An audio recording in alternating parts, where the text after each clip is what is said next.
Beans కూర చేసే విధానము అంటే మనం ఎప్పుడు చేసే రకంగా కాకుండా ఇది కొంచెం సంథింగ్ వెరైటీ అనమాట. పిల్లలు కూడా ఇష్టపడతారు.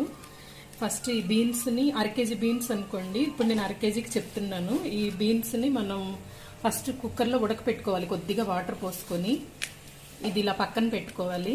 తర్వాత ఒక మూకటి తీసుకొని ఇందులో నేను ఆల్రెడీ ప్రిపేర్ చేసేసాను. చేసిన తర్వాత నాకు వీడియో తీయాలి అనే ఆలోచన వచ్చింది, అందుకనే మీకు ముందుగా చూపించలేదు. నేను కొద్దిగా ఆయిల్ పోసుకోవాలి. కొద్దిగా అంటే బాగానే పడుతుంది. అరకేజీకి దగ్గర దగ్గర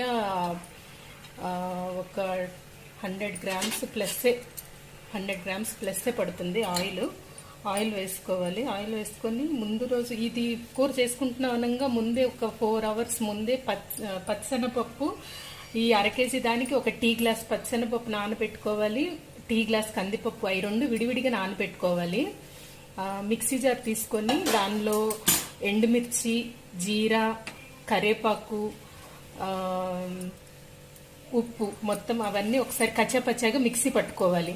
అవి పట్టుకున్న తర్వాత ఆ పొడిని పక్కన పెట్టేసుకొని తర్వాత ఈ పచ్చిశనగపప్పుని విడిగా కచ్చాపచ్చాగా పట్టుకోవాలి, కందిపప్పుని కచ్చాపచ్చాగా పట్టుకోవాలి. తర్వాత ఇందాక చెప్పినట్టుగా ఆయిల్ అనేది పోసుకున్న తర్వాత ఆ ఆయిల్లో ఆ ఎండుమిరపకాయలు పొడిలాగా ఆడాం కదా కచ్చాపచ్చాగా, అది ఈ పప్పులది పొడి ఉంటుంది కదా, అది దీనిలో వేసి కాసేపు ఒక పావు గంట సేపు దీన్ని అలా ఉడకనివ్వాలన్నమాట. ఉడికినట్టుగా అయ్యిద్ది, మగ్గిద్ది అనమాట.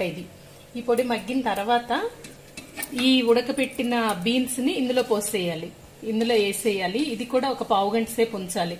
ఇది పోసిన తర్వాత అందులో ఈ బీన్స్కి ఎంతైతే ఉప్పు కారాలు పడతాయో అవన్నీ ముందే ఎండుమిర్చిలోనే మనం కొలత అనేది చూసేసుకోవాలి, కారం ఎంత పట్టిద్ది అన్నది.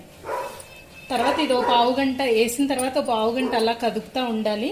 ఇంకంతే, కూర అయిపోయినట్టే. మనకి నచ్చితే కనుక ఇప్పుడు అందరూ ఆ కూరల్లో ధనియాల పౌడరు, జీరా పౌడర్ అవన్నీ వేస్తున్నారు కదా, వేసుకుంటే వేసుకోవచ్చు, లేకపోతే లేదు. వేసుకుంటే టేస్ట్ ఇంకా పెరుగుద్ది అనమాట.